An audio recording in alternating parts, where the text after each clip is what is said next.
Dear students, today we will discuss about various processes in thermodynamics. Number 1, पिछले video में मैंने इसके बारे में डिस्कस किया था थोड़ा सा. नंबर 1, आइसोथर्मल प्रोसेस, हिंदी में बोलते हैं समतापी प्रक्रम. Processes taking place at constant temperature are called isothermal such that delta T is equal to 0. ऐसे प्रक्रम जिनके अंदर टेम्परेचर को कांस्टेंट रखा जाता है, नियत रखा जाता है, उनको आइसोथर्मल प्रोसेस कहते हैं. Number 2, isobaric process. Those processes carried out at constant pressure are called isobaric processes such that delta P is equal to 0. ऐसे प्रक्रम जो स्थिर दाब पर संपन्न करवाए जाते हैं. दाब स्थिर रखा जाता है, बाकी कोई भी वेरिएबल जो होता है, चर होता है, वो बदलता है. Number 3, isochoric process. आइसोकोरिक का मतलब होता है सम आयतनिक प्रक्रम, इनके नाम से ही पता चलता है. Those processes carried out at constant volume are called isochoric processes. Delta V is equal to 0. Delta V is equal to 0 का मतलब कोई प्रक्रम संपन्न होता है, इनिशियल स्टेट से फाइनल स्टेट तक पहुंचता है, तो उसके आयतन में कोई परिवर्तन नहीं होता है. It means delta V is equal to 0. और ऐसे प्रक्रम जिनका आयतन प्रारंभिक अवस्था में और अंतिम अवस्था में समान रहता है, कोई परिवर्तन नहीं होता है, कोई परिवर्तन नहीं होता है, उनको आइसोकोरिक या सम आयतनिक प्रक्रम कहते हैं. Number 3, adiabatic process. हिंदी में इसको बोलते हैं रुद्धोष्म प्रक्रम. In an adiabatic process no heat exchange takes place between the system and surroundings such that Q is equal to 0. ऐसे प्रक्रम जिसमें तंत्र और पारिपार्श्विक के साथ ऊष्मा का आदान प्रदान नहीं होता है, उनको रुद्धोष्म प्रक्रम कहते हैं. और it is considered in isolated system. पिछले वीडियो में अपने बात की थी विलगित निकाय, इसमें ऊष्मा का आदान प्रदान नहीं हो सकता. Cyclic processes. 4 नंबर पे चक्रीय प्रक्रम. दो process for which the initial and final states are same are referred as cyclic process. ऐसा प्रक्रम जो इनिशियल स्टेट, जहाँ से मान लीजिए कोई रिएक्शन करवा रहे हैं, वहाँ से स्टार्ट हो रही है, वहाँ से ले जाके अपन अंतिम अवस्था तक ले गए उसको, और वहाँ से वापस इनिशियल स्टेट तक ले आए, तो अंत में क्या हुआ, वापस इनिशियल स्टेट तक आई तो एक चक्र संपन्न हुआ, और उस चक्र के द्वारा जो है वो वापस इनिशियल स्टेट में आया, तो इसमें इसको अपन चक्रीय प्रक्रम कहते हैं. बॉर्न हेबर साइकिल पढ़ा होगा आपने. बॉर्न हेबर साइकिल को संपन्न करवाते हैं तो 2 पाथवे होते हैं, दोनों पाथवे से जाते हैं तो वापस इनिशियल स्टेट पे भी आ सकते हैं, तो साइक्लिक प्रोसेस होता है. Number 5, reversible and irreversible process. In thermodynamics, a process is said to be reversible. The energy change in each step of the process can be reversed in direction by changing the variables such as pressure, volume, or temperature acting on them.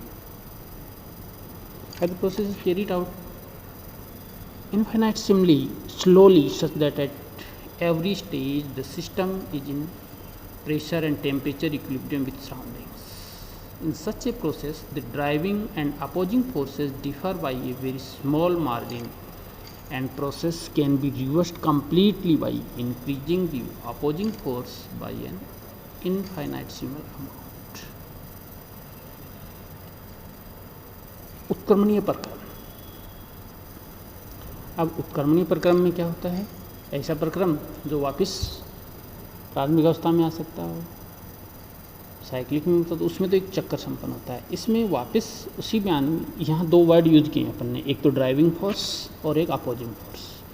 Driving force जो किसी reaction को आगे ले जाता है, संपन्न होने के लिए एक्टिवेट करता है, और अपोजिंग फोर्स जो हम अप्लाई करेंगे और उस रिएक्शन को वापस बैकवर्ड डायरेक्शन में संपन्न करवाने का प्रयास करेंगे. तो रिवर्सिबल प्रोसेस जो होता है उसके अंदर जो रिएक्टेंट्स हैं वो प्रोडक्ट में कन्वर्ट होते हैं, वापस वो प्रोडक्ट रिएक्टेंट में कन्वर्ट हो जाते हैं. यहाँ पे एक वर्ड आया है इनफाइनाइटली स्लोली. ऐसे प्रोसेस धीरे धीरे संपन्न करवाए जाते हैं. यदि एक प्रोसेस को स्पीड से संपन्न करवाया जाता है तो वो रिवर्सिबल नहीं रहता है.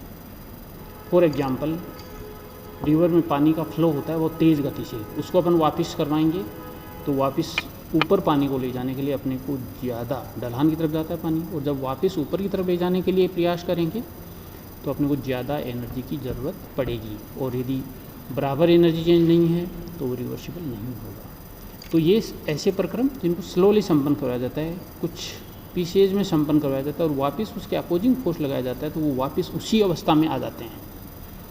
सारे परिवर्तन जो होते हैं वो वापस उसी अवस्था में आ जाते हैं, रिवर्स डायरेक्शन में संपन्न करना पड़ा। तो ऐसे प्रक्रम रिवर्सिबल प्रोसेस है। Any process which does not take place in the above mentioned manner is said to be an irreversible process. ऐसा प्रोसेस जो ऊपर जो अपने बात बताई है उसके अकॉर्डिंग नहीं चलता वो इरिवर्सिबल होता है। एक तो इरिवर्सिबल प्रोसेस फास्टली होंगी, दूसरा इसमें opposing force differ by larger amount. In an irreversible process the driving and opposing force differ by a larger amount. The fact that the process is irreversible does not mean that the system cannot be restored to the original state. Original state में वापस लाया जा सकता है, but irreversible process में जो driving force के लिए अपने को जिस एनर्जी की ज़रूरत पड़ती है उसके कंपेरिजन अपोजिंग फोर्स के द्वारा जो अपन संबंध करते हैं अधिक एनर्जी की ज़रूरत पड़ती है, इक्वल अप्रोक्सीमेटली इक्वल नहीं होती। The water that has come down to the ocean can be taken back to the top of the hill, but such reversals would involve work by the surroundings or external agencies greater than that in obtained during the forward change। जो example मैंने अभी पानी का बताया था, ऊपर से नीचे गिरता है और उसको वापस ऊपर ले जाएंगे, that is reversible process। तो लेबोरेटरी में जो छोटी छोटी चेंजेस किए जाते हैं वो रिवर्सिबल होते हैं, जिनमें ऊर्जा की बचत की जा सकती है। बाकी जो है इरिवर्सिबल प्रोसेस होते हैं। एक चीज़ और होती है इसमें रिवर्सिबल और रिवर्सिबल में, यदि रिवर्सिबल प्रोसेस है तो उसमें जो फॉरवर्ड डायरेक्शन में रिएक्शन होती है वो बैक में जो होती है तो उससे वही प्रोडक्ट बनते हैं। अदरवाइज़ यदि स्पीसीज रिएक्टिंग स्पीसीज या प्रोडक्ट चेंज हो जाते हैं तो उसको अपन रिवर्सिबल प्रोसेस नहीं कहते हैं। This topic is more considered in electrochemistry, so इसके बारे में डिटेल अपन इलेक्ट्रोकेमिस्ट्री में पढ़ेंगे। और नेक्स्ट इसमें है कुछ डेफिनेशंस हैं। नंबर 1 है एंथैल्पी और heat content of a system, इसको H से डिनोट करते हैं। आप जानते हो एंथैल्पी क्या होती है? The pressure and volume of the system are thermodynamic variables. आपको पता है प्रेशर एंड वॉल्यूम ये दोनों ही थर्मोडाइनमिक वेरिएबल्स हैं, उष्मागतिकीय चर हैं। एंड देयर प्रोडक्ट का मतलब उनको गुणा करते हैं।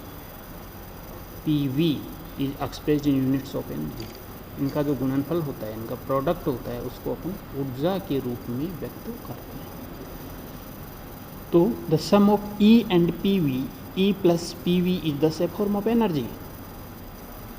ठीक है, E का मतलब internal energy. The sum of E plus PV is universally denoted by H and is called enthalpy और heat content of the system at constant pressure. ठीक है, अर्थात इसको अपन डिफाइन करेंगे तो क्या कहेंगे? दाब, आयतन, ऊर्जा और आंतरिक ऊर्जा का योग ही एंथैल्पी कहलाता है या हीट कंटेंट कहलाता है। एक ही बात है, हीट कंटेंट और दाब, आयतन, ऊर्जा प्लस आंतरिक ऊर्जा।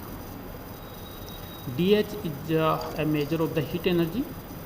उष्मा ऊर्जा के रूप में इसका मेजरमेंट करते हैं तो अपन DH के रूप में लेते हैं। स्मॉल चेंज के लिए DH यूज किया जाता है और ज़्यादा चेंज होता है तो उसके लिए डेल्टा H। जब हम फाइनल स्टेट और इनिशियल स्टेट में कंपैरिजन करके डेल्टा H की वैल्यू निकालते हैं अपन डेल्टा H के रूप में निकालते हैं, कोई प्रोसेस संपन्न करते हैं। तो it is also defined as DQ supply to the system from the surrounding at constant pressure.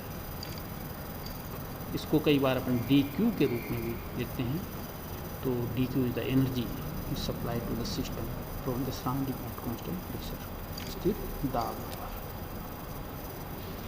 Internal energy of a system E से भी डिनोट करते हैं, कई बुक्स में U से डिनोट किया जाता है। स्टैंडर्ड टर्म इसकी U है वैसे। तो आंतरिक ऊर्जा क्या होती है? Every substance is made up of the molecules. प्रत्येक पदार्थ है वो अणुओं से बना होता है, आप जानते हो। Which are themselves made up of still smaller species like electrons and nuclear. और वो जो मॉलिक्यूल्स हैं वो स्मॉलर स्पीसीज परमाणुओं से बने होते हैं, और परमाणु होते हैं उनमें इलेक्ट्रॉन और नाभिक होता है। Each of these particles has kinetic energy as well as potential energy. Each of these particles has kinetic energy as well as potential energy. प्रत्येक पार्टिकल होता है उसकी कुछ काइनेटिक गतिज ऊर्जा होती है और कुछ स्थितिज ऊर्जा भी होती है। The sum of the kinetic and potential energies of all the particles making up a substance is referred to as the internal energy.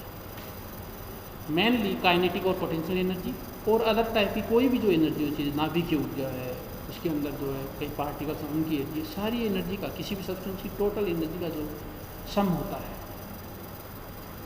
उसको हम आंतरिक ऊर्जा कहते हैं। Total energy ET of a quantity of substance is sum of its kinetic energy, potential energy as a whole plus its internal energy. तो kinetic energy और potential energy और इनकी इंटरनल एनर्जी। तो काइनेटिक एनर्जी, पोटेंशियल एनर्जी दो mechanical energy के type होते हैं। इनके अलावा भी कई टाइप की एनर्जी होती है।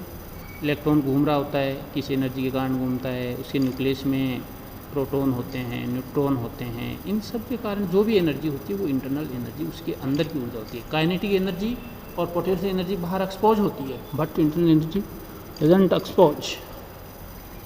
तो ET टोटल एनर्जी सिस्टम की EK मतलब kinetic energy plus EP potential energy plus U internal energy. A gas molecule possesses energy due to various motions. अब आपका वही सर एनर्जी कहाँ से आती है, तो कोई भी मान लो अपने गैस मॉलिक्यूल का एग्जांपल लेते हैं।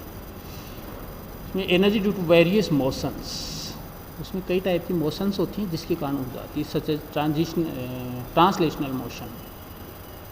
ट्रांसलेशनल मोशन का मतलब एक जगह से दूसरी जगह, जैसे सिस्टम है उसके अंदर मॉलिक्यूल्स हैं, गैस के बारे में बात कर रहे हैं तो मॉलिक्यूल एक दूसरे से फ्री होते हैं क्योंकि इसमें अंतराण्विक जो आकर्षण बल होते हैं वो कम होते हैं, दूर दूर रहते हैं मॉलिक्यूल, रैंडम मोशन करते रहते हैं, यादृच्छिक गति करते रहते हैं, तो उसमें ट्रांसलेशनल मोशन होती है। वाइब्रेशनल, मॉलिक्यूल्स कंपन करते हैं, उनके कारण जो मोशन होती है vibrational motion. And rotational, molecule होते हैं रोटेट भी करते हैं, या उनके अंदर जो पार्टिकल्स हैं वो भी रोटेट करते हैं, तो इसमें rotational motion. Furthermore it is already known that the gas molecules do not have potential energy at all as suggested by kinetic theory of the gases. Gases theory में बताया कि जो गैसेस मॉलिक्यूल्स हैं वो उसमें पोटेंशियल एनर्जी नहीं होती है क्योंकि वो गति करते रहते हैं, रुकते नहीं है एक जगह। All the different modes that contribute to total energy, internal energy of a gas molecule are called degrees of freedom. All the different modes that contribute to the total internal energy of the gas molecule are called degrees of freedom. उनको degrees of freedom के रूप में हम consider करते हैं। A monatomic gas molecule has 3 degrees of freedom. एक monatomic gas होता है उसमें 3 डिग्री ऑफ फ्रीडम होती है। एक डाईएटॉमिक मॉलिक्यूल होता है उसमें 5 डिग्री ऑफ फ्रीडम होंगी। एक ट्राईएटॉमिक मॉलिक्यूल है and second polyatomic molecules are considered 6 degree of freedoms. तो अलग अलग डिग्री ऑफ फ्रीडम होती है। वैसे आपको सर ने IR पढ़ाया होगा, उसमें डिग्री ऑफ फ्रीडम्स की बात करते हैं कि कितनी डिग्री ऑफ फ्रीडम होती हैं, तो आपने पढ़ लिया होगा। अब हम थोड़ा सा बात करते हैं zeroth law of thermodynamics. It is also known as law of thermal equilibrium. उसमें साम्य का नियम भी despite the fact that the law was put forward much after the establishment of first and second law, it is placed before the first and second law. According to this law, if system A and B are separately in thermal equilibrium with C, then A and B will belong to the same equilibrium. इस नियम में क्या है कि मान लीजिए कोई दो सिस्टम है A और B, वो आपस में उसमें साम्य में है, नहीं सॉरी, A और B दो सिस्टम हैं, वो किसी तीसरे सिस्टम के साथ उसमें साम्य में है। मान लो A C के साथ उसमें साम्य में है और B भी C के साथ उसमें साम्य में है, ठीक है। इट मीन्स C के साम्य में A भी है और C के साम्य में उसमें साम्य में B भी है, तो ये कहता है जीरोथ लॉ क्या कहता है, A और B भी आपस में उसमें साम्य में होंगे। थर्मल इक्विलिब्रियम में होंगे। Okay, easy sir. Statement of zeroth law, two systems in thermal equilibrium with a third system are also in thermal equilibrium with each other. Statement के रूप में ऐसे लिख सकते हैं, thermal equilibrium means having same temperature.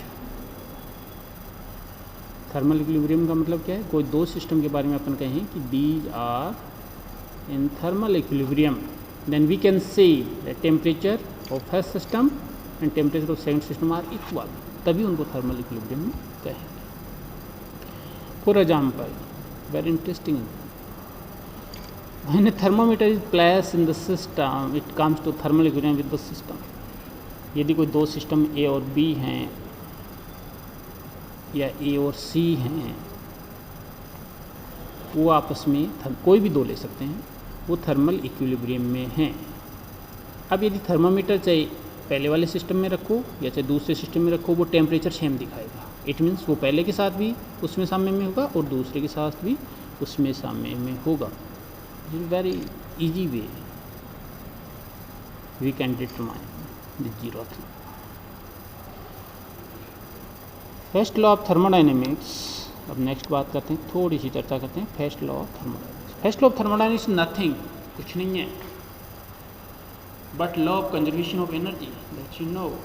ऊर्जा संरक्षण का नियम आपने बहुत पहले से पढ़ रखा होगा, फिजिक्स में भी पढ़ते हो, केमिस्ट्री में भी पढ़ते हो। Law of conservation of energy stated in different manners. According to this law, different forms of energy are interchangeable, but whenever a quantity of one kind of energy disappears, an equivalent amount of the another kind appears.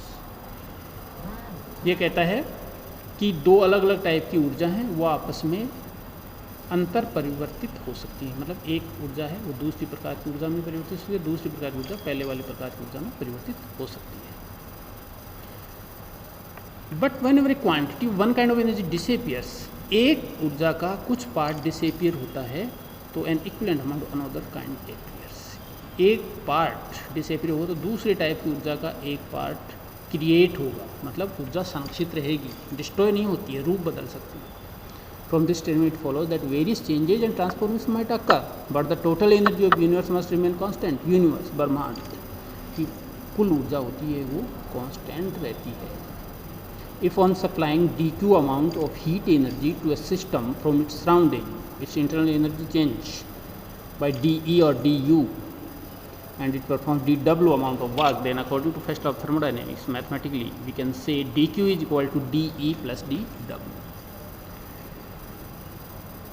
मान लीजिए कोई system है, उसको अपने dq ऊर्जा दी, dq मतलब थोड़ी सी ऊर्जा दी, d स्मॉल d यूज करते हैं, थोड़ी ऊर्जा की बात करते हैं। तो ये कहता है डी क्यू ऊर्जा देते हैं तो उसकी आंतरिक ऊर्जा में डी ई परिवर्तन होता है, आंतरिक ऊर्जा में परिवर्तन होगा, प्लस वह कार्य करेगा दैट इज डी डब्ल्यू।